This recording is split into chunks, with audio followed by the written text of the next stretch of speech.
En la fría y oscura inmensidad que se extiende más allá de Neptuno, existe una región vasta y misteriosa, donde los restos más antiguos del nacimiento de nuestro sistema solar flotan en silencio a través de la oscuridad, perfectamente conservados por el gélido vacío del espacio. Para llegar a esta región sombría desde la Tierra, tenemos que atravesar los planetas rocosos, dejar atrás Marte y luego sobrevolar las tormentas gigantescas de Júpiter y Saturno. Y aún más allá, superando a los colosos azules, Urano y Neptuno, alcanzamos por fin nuestro destino. Bienvenidos al cinturón de Kuiper, un enorme anillo de escombros helados que rodea nuestro sistema solar como si fuera un halo congelado. Pero esto no es solo un montón de piedras perdidas en la distancia. Es una cápsula del tiempo que se remonta a hace 4.600 millones de años y que guarda intactos los bloques de construcción originales de nuestro vecindario cósmico. Aquí habitan varios planetas enanos y objetos enigmáticos que han dejado perplejos a más de un astrónomo. Soy Rafael González y estás viendo Astrum. Acompáñame hoy a descubrir los mundos que se esconden en las sombras de nuestro sistema solar y a reunir pistas sobre su historia, sobre la formación de los planetas, la actividad de los cometas e incluso los orígenes de la vida. Antes de confirmar con certeza la existencia del cinturón de Kuiper, los astrónomos ya sospechaban que había algo más allá de Neptuno. Durante décadas, el planeta enano favorito de todos, Plutón, se consideró un objeto aislado en los confines del sistema solar, pero había algo que no cuadraba.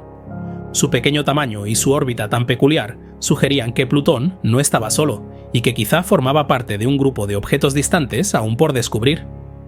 En 1951, el astrónomo Gerard Kuiper propuso la existencia de un cinturón de cuerpos helados justo más allá de la órbita de Neptuno. Pero como en aquel entonces no disponíamos de telescopios lo suficientemente potentes como para detectarlos, la idea se quedó durante décadas en el terreno de la teoría.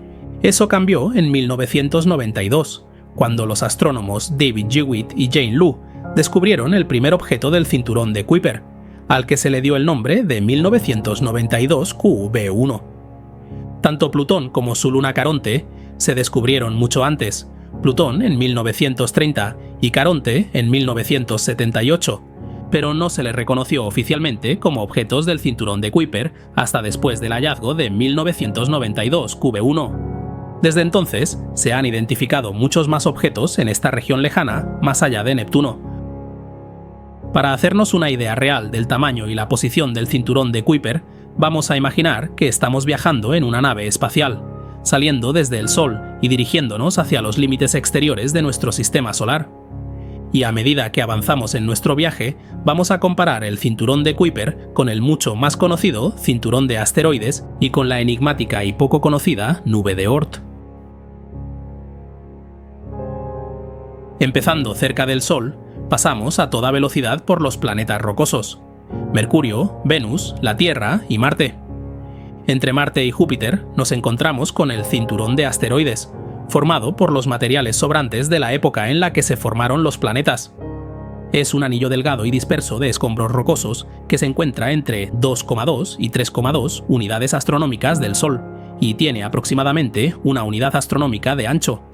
Por si acaso, una unidad astronómica equivale a la distancia que hay entre la Tierra y el Sol. La mayoría de los asteroides que conocemos están en esta región del sistema solar.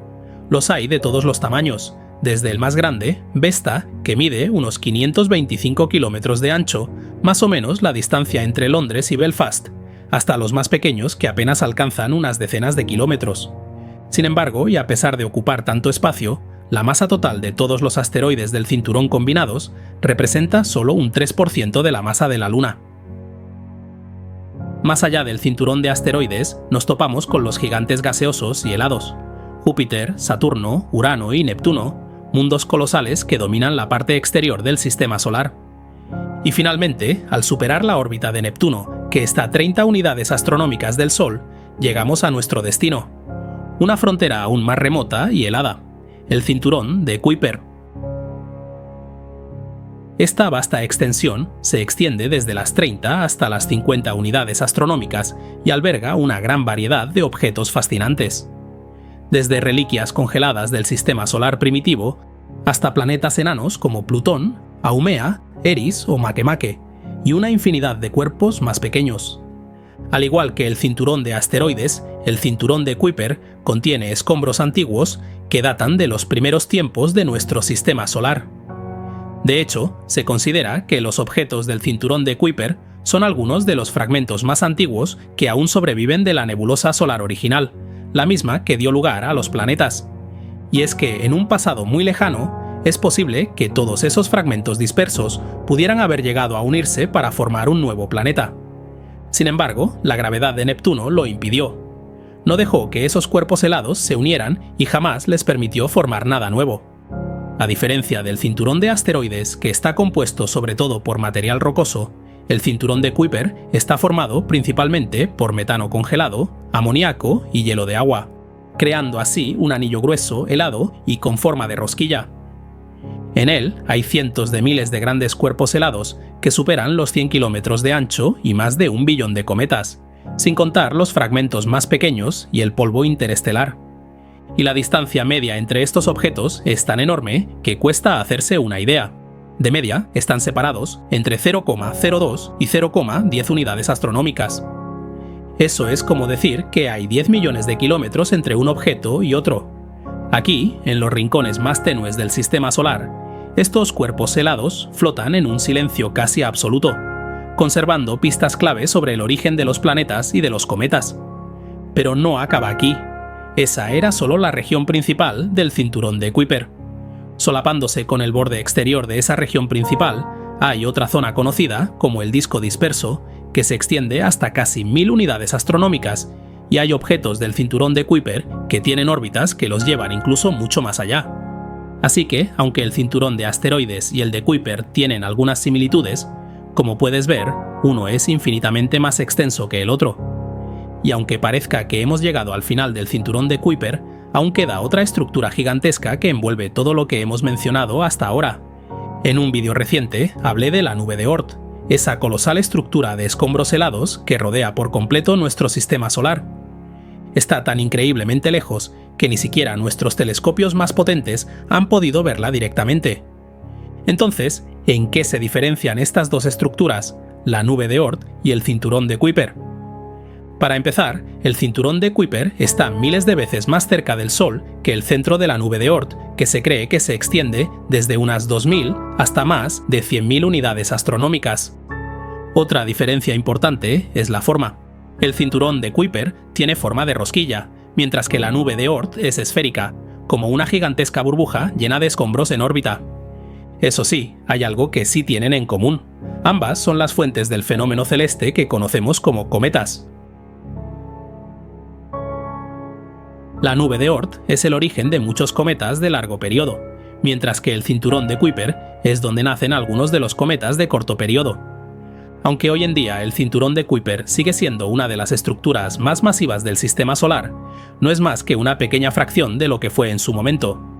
Se cree que originalmente contenía entre 7 y 10 veces la masa de la Tierra, pero las órbitas cambiantes de los 4 gigantes gaseosos y helados provocaron que la mayor parte de ese material se perdiera en el espacio. Lo que queda ahora representa apenas un 10% de la masa terrestre. Y eso no es todo. El cinturón de Kuiper sigue desmoronándose poco a poco. A veces, los objetos colisionan entre sí y se fragmentan, dejando tras de sí pedazos más pequeños. Parte del polvo que generan esas colisiones es arrastrado fuera del sistema solar por el viento solar. En ocasiones, esas mismas colisiones, o la gravedad de Neptuno, desvían a alguno de estos objetos hacia el interior del sistema solar, convirtiéndolos en cometas de corto periodo, es decir, cometas cuya órbita dura menos de 200 años. Con el tiempo, la radiación del Sol va desgastando estos cometas que pierden material y crean las espectaculares colas que podemos ver desde la Tierra. Varios cometas famosos provienen del cinturón de Kuiper o de su disco disperso. Uno de ellos es el cometa Halley, con un periodo orbital medio de 76 años terrestres. Otro es el cometa Shoemaker-Levy 9, que se fragmentó y se estrelló contra Júpiter en 1994. Esa fue la primera colisión entre dos cuerpos del sistema solar que hemos podido observar. Como ya sabes, Júpiter salió ileso, pero el impacto fue visible desde la Tierra y el espectáculo fue impresionante. Puedes verlo tú mismo si echas un vistazo a mi vídeo sobre las consecuencias de aquella colisión. Tal vez también hayas oído en las noticias algo sobre un asteroide cercano a la Tierra llamado 2024 y R4. Aunque hay una posibilidad muy remota de que este asteroide impacte contra nuestra Luna y una aún más remota de que llegue a la Tierra, los cometas de corto periodo que provienen del cinturón de Kuiper no suponen ninguna amenaza para nosotros en los próximos 100 años o más. Dicho de otra forma, no tienes de qué preocuparte. A pesar de que el cinturón de Kuiper es solo una sombra de lo que fue, sigue siendo una frontera casi inagotable de objetos por descubrir. Y a diferencia de la nube de Oort, a la que todavía no hemos podido llegar, sí hemos visitado el cinturón de Kuiper. Aunque la mayor parte de lo que sabemos sobre el cinturón de Kuiper proviene de telescopios terrestres y del telescopio espacial Hubble, la sonda New Horizons de la NASA es la única nave que realmente ha estado allí. Esta misión realizó un sobrevuelo del planeta enano Plutón y del objeto del cinturón de Kuiper conocido como 2014 MU69, que más tarde recibió su nombre oficial Arrokoth, que significa cielo en la lengua nativa Powhatan o algonquina. Este sobrevuelo de Arrokoth en 2019 fue el más lejano en la historia de la exploración espacial.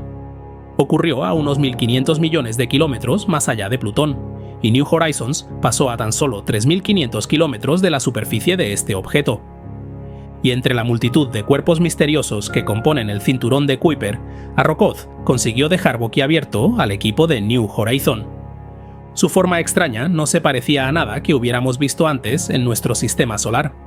Arrokoth es un pequeño objeto helado del cinturón de Kuiper, lo que se conoce como un binario de contacto. Está compuesto por dos lóbulos distintos que en algún momento se fusionaron en un solo cuerpo. Su forma recuerda a la de un muñeco de nieve aplanado. Con apenas 35 kilómetros de largo, 20 de ancho y 10 de grosor, puede parecer que no hay mucho que rascar en un objeto tan pequeño.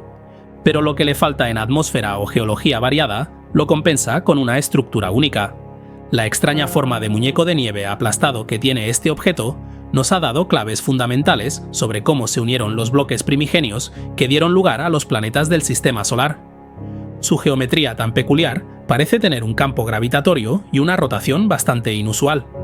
Y varios estudios publicados desde el sobrevuelo han apuntado a algo que casi nadie esperaba: la verdad de cómo se forman realmente los planetesimales.